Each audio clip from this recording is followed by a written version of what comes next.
조상들을 위한 제사를 받든다 하는 것이 차례를 지낸다는 것입니다.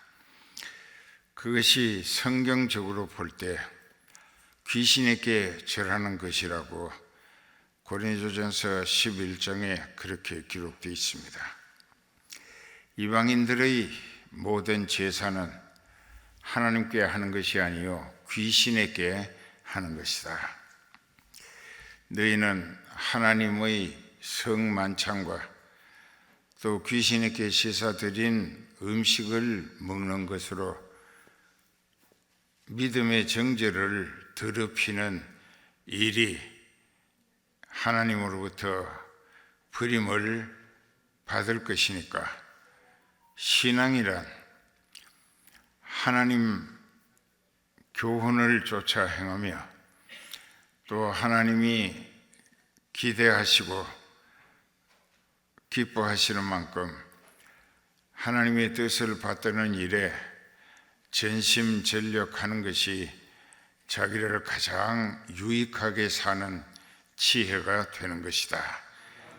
이것을 오늘 말씀을 통하여 깨닫게 해 주실 것입니다. 남왕국 유대나라에 므낫세라고 하는 왕이 있었습니다. BC 예수님이 세상에 오시기 660년 전서부터 남왕국 예루살렘을 수도로 하는 유다국이라고 하는 나라가 왕이 정치를 잘못해가지고 미신 우상이 창궐을 했다고 합니다. 창궐했다고 하는 것은 넘쳐났다는 것입니다. 그런 세월이 지나는 동안에 선지자들은 애가 타도록 하나님의 말씀을 깨우치려고 발부둥 쳤지만은 그들은 망조가 들어서 듣기 싫어했습니다. 쫓아가면서 불러도 듣지 않을 뿐만 아니라 오히려 되돌아서서 하나님이 보내신 하나님의 사자를 돌로 쳐 죽이고 물 없는 구덩이에 쳐 넣어서 굶어 죽게 만들고 또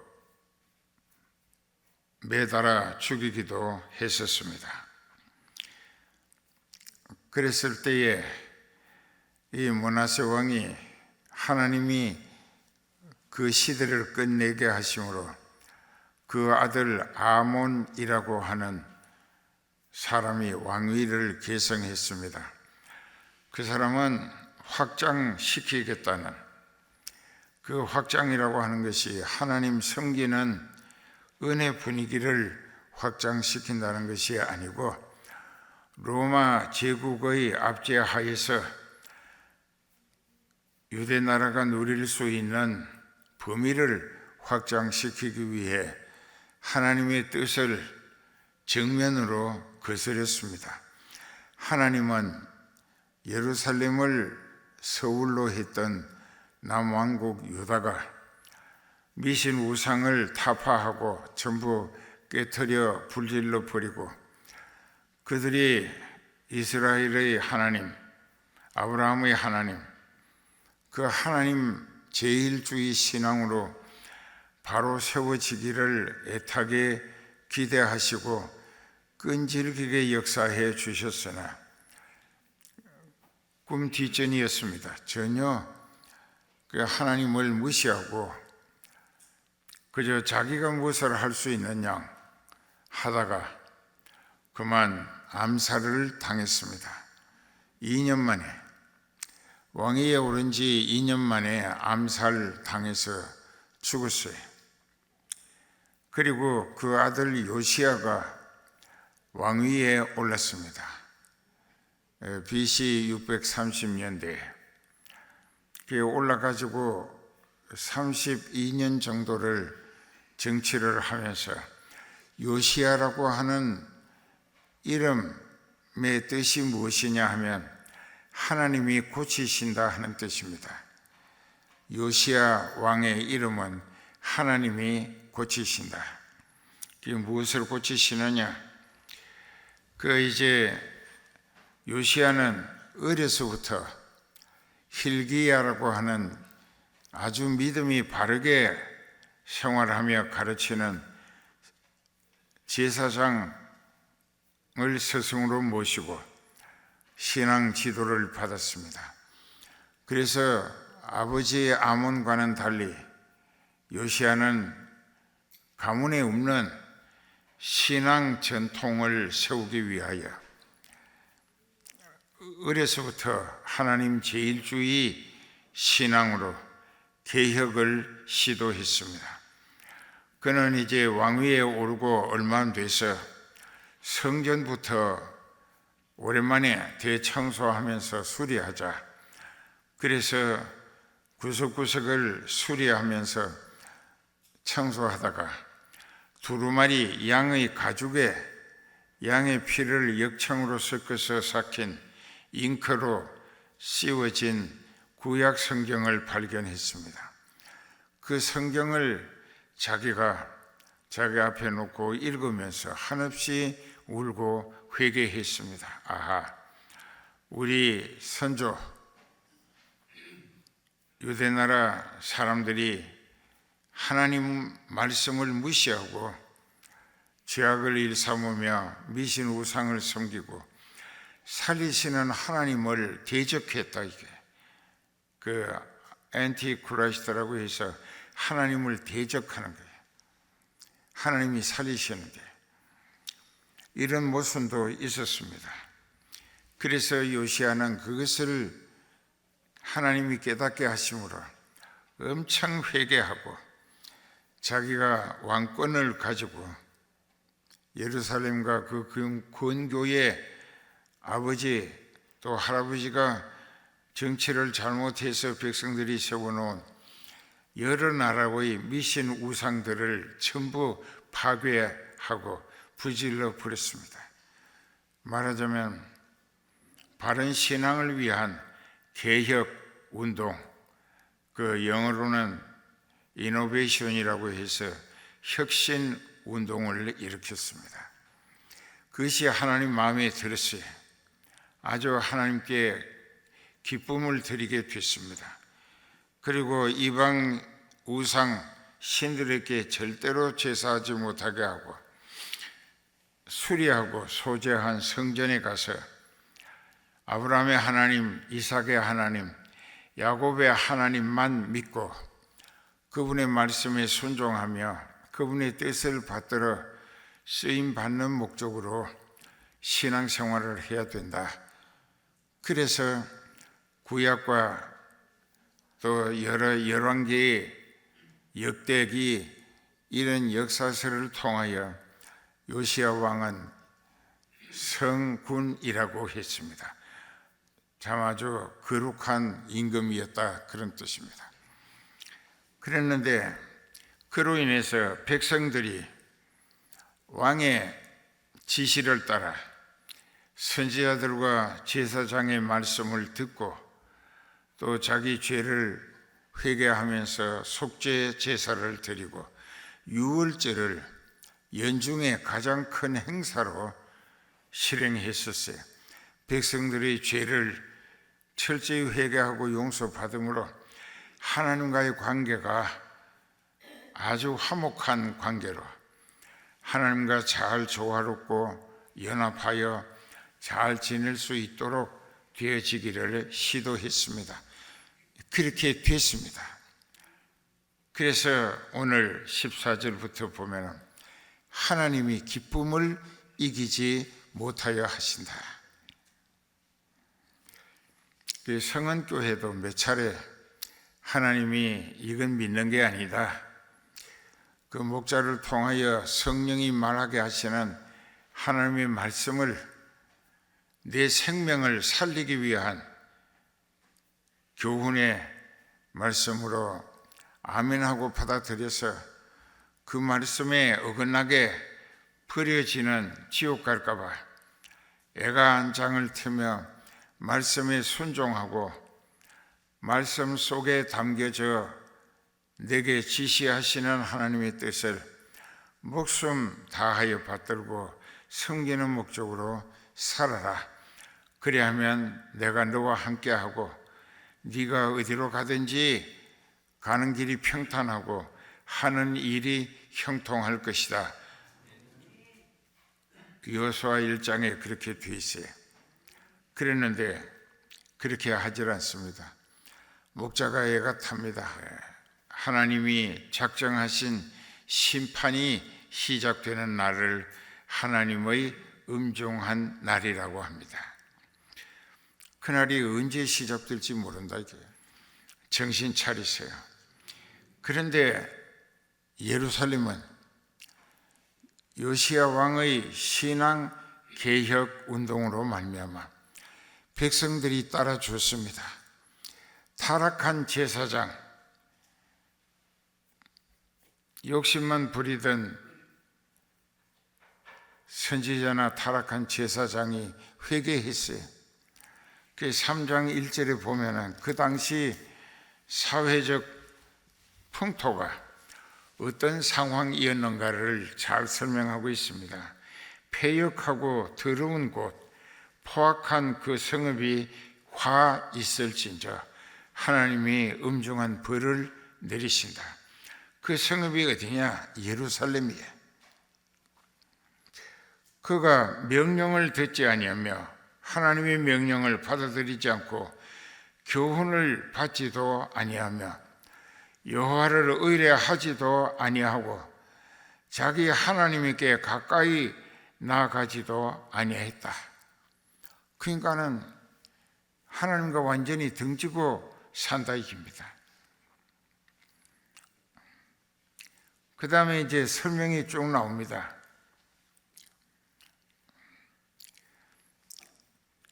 (3절에) 보면은 그 가운데 방백들은 부르짖는 사자라. 자, 방백은 뭐냐? 정치하는 사람, 왕들과 장관들, 그리고 정치하는 모든 사람들을 방백이라고 합니다. 그 사람들은 부르짖는 사자야. 집어삼킬 것만 노리고 있고 백성들을 위해서 공무원으로서 해야 할 일은 전혀 안 하고 있다. 이게 말하자면 권력을 악용해서 백성들을 수탈하며 잡아먹는다. 이게 사자처럼. 그 다음에 이제 또 재판장들은 어떻게 하느냐? 이튿날까지 남겨두는 것이 없는 저녁 일이 때와 같다. 늑대 종류 일이라고 하는. 그건 개걸스럽기가 먹을 것이 있으면 남겨두는 일이 없답니다. 배가 아무리 불러도. 그렇다 이거야. 그러니까 내일 아침까지 남기지 아니하고 오늘 저녁에 다 먹어 치운다 이게. 그러니까 육신이 현실적인 욕구를 위해 사는 모습들이라는 뜻입니다. 더 불행한 것은 4절에 그 선지자들은, 그때 목회자들은 위인이 경솔하고 간사한 자여, 또 그 제사장들은 성소를 더럽히고 율법을 범한다. 그는 자기도 믿음으로 살아 거룩한 신앙을 유지하면서 자기 백성들을 회개하게 하고 제사장이 속죄제를 드려서 그들의 죄를 회개함으로 용서받아 거룩할 수 있게 해줘야 하는 일을 해야 하는데, 선지자 즉 목회자들도 하나님 말씀 대언하는 사람들도 또 죄를 속죄제를 드려주는 제사장들도 자기네들의 육신의 명분과 이속을 챙기는 목적으로 살고 본래의 사명에는 관심이 없었다. 그러니까 백성들이 완전히 죄악에 빠진 거죠. 하나님의 말씀은 선지자에게 너 가서 아무개가 그딴 짓 하면 천벌 받는다고 경고하라. 그리고 회개시키라. 해서 그 사람을 가서 그렇게 일러주고 회개시켜야 하는데, 아니야, 간사해가지고 그 사람에게 가긴 가는데 가가지고 걱정하지 말라고. 당신보다 더 오래 믿은 사람도 당신보다 더 큰 죄를 짓고도 지금 멀쩡하게 잘 살고 있다고. 회개할 생각을 막아버린다. 그렇게 했다고 예레미야 23장 25절 이하에 쫙 나옵니다. 요즘 목사들도 그래요. 왜? 인간적으로 그 사람에게 기대를 걸어 주머니를 기대하고 자기 편이 되어주기를 기대한다. 그래서 위인이 간사하다 그렇게 한 것입니다. 경솔하고. 그 다음에 5절에 보면 그 중에 거하시는 여호와는 의로우시기 때문에 불의를 행치 아니하시고 아침마다 간단 없이 자기의 공의를 나타내시거늘 불의에 아예 그냥 흠뻑 빠져버린 백성들은 수치를 알지 못한다. 도둑질도 많이 하다 보면 그게 전문 직업으로 착각을 한대요. 양심의 가책이 없어요. 그러니까 부끄러운 줄을 몰라. 내가 모든 나라를 끊어버렸으므로 그 망대가 황무하였고 내가 거리를 비어 지나가는 사람이 없게 하므로 그 모든 성읍이 황폐하여 사람이 없고 살 사람도 없다 이게. 내가 이르기를 너는 오직 나를 경외하고 교훈을 받으라. 그리하면 내가 형벌을 내리기로 정하기는 하였거니와 너희가 사는 곳으로 끊어지지 아니하리라 하였으나 그들이 부지런히 그 모든 행위를 더럽게 해왔다. 여기서 이제 아수르가 많이 괴롭혀 왔는데 주변 나라를 BC 예수님 오시기 612년에 망했습니다. 하나님이 망하게 하시니까 그 큰 아주 세계에서 가장 강대한 아수르 나라가 하나님이 망하게 하시니까 그냥 망해버리는 거예요. 그 황무지가 됐어요. 그렇게 해 주시면서 원수들을 없애버려 주시면서 회개케 하셨는데 히스기야 왕이 요시야 왕이 아주 잘했습니다. 왕이 하나님 마음을 시원하게 할아버지 아버지 때에 백성들이 많이 세운 기드론 골짜구니에 여러 나라 미신 우상, 예루살렘 시온산 여러 기슭에 언덕에 세워놓았던 미신 우상들을 다 박살내가지고 불질러 버렸어요. 그리고 성전 수리하고 성전에 가서 아브라함의 하나님, 이삭의 하나님, 야곱의 하나님께만 중심으로 경배하고 그 하나님과의 관계가 회복되도록 회개하자. 그 죄를 회개만 하면은 하나님이 기쁨으로 용서하시고 그리고 회개한 영혼들을 자기 백성으로 끌어안고 기쁨을 이기지 못해 하신다. 그게 오늘 본문 말씀이에요. 그래서 시온에 따라 노래를 불러라. 이스라엘아 기쁘게 노래를 불러라. 예루살렘 따라 전심으로 마음을 다하여 기뻐하며 즐거워하라. 왜? 15절에 보면 하나님께서 너희 형벌을 제하였고 제거하셨다. 아수르가 망한 거야. 너희 원수를 쫓아내었으며 이스라엘 왕 여호와가 너희 중에 계심으로 네가 다시는 아수르에게 화를 당하거나 또 다른 외국 세력에게 압제당하는 불행한 일을 당하지 아니할 것이라. 왜? 하나님이 품 안에 끌어안았기 때문에. 이게 믿음의 가장 소망적인 과정이라는 것입니다.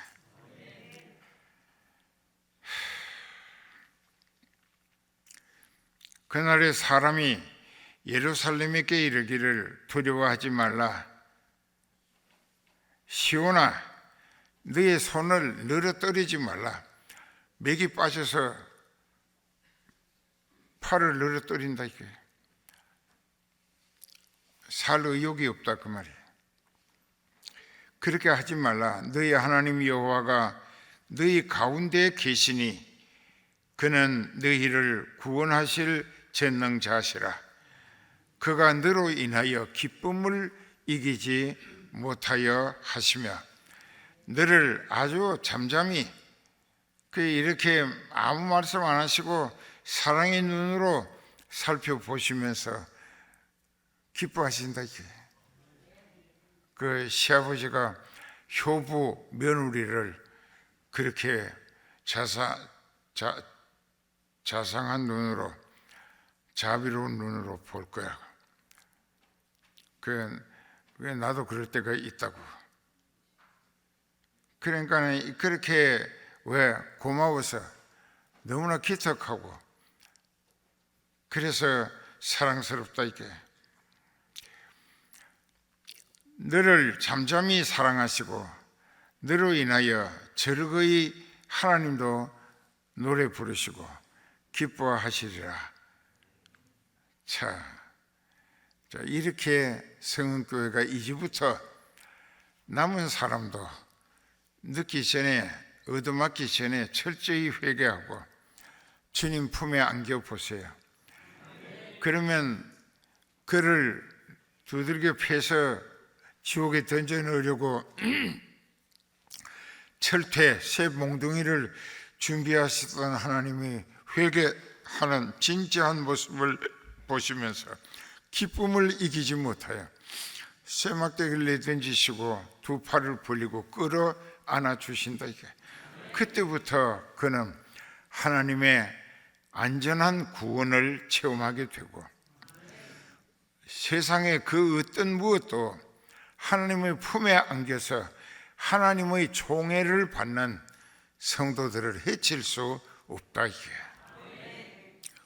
그렇기 때문에 우리가 지금 그 상태에 문 앞에 서 있다고. 그러니까 회개한 사람들은 주님 품에 안겼고 아직 못한 사람들은 예수님이 노려보실 거예요. 지금 왜 그 로마서 2장 5절 집에 가서 아무리 바쁘더라도 외우고 잠 자길 바랍니다. 로마서 2장 5절에 다만 네 고집과 회개치 아니하는 마음을 따라 하나님의 무서운 심판이 임하실 때에 네가 하나님 앞에 엄중한 형벌을 받게 된다 이게. 고집, 회개치 않겠다는 고집, 마귀가 붙들고 역사하는 것입니다. 회개하지 못하게. 그럼 마귀와 함께 지옥 가기를 고집하는 게 되는 거예요.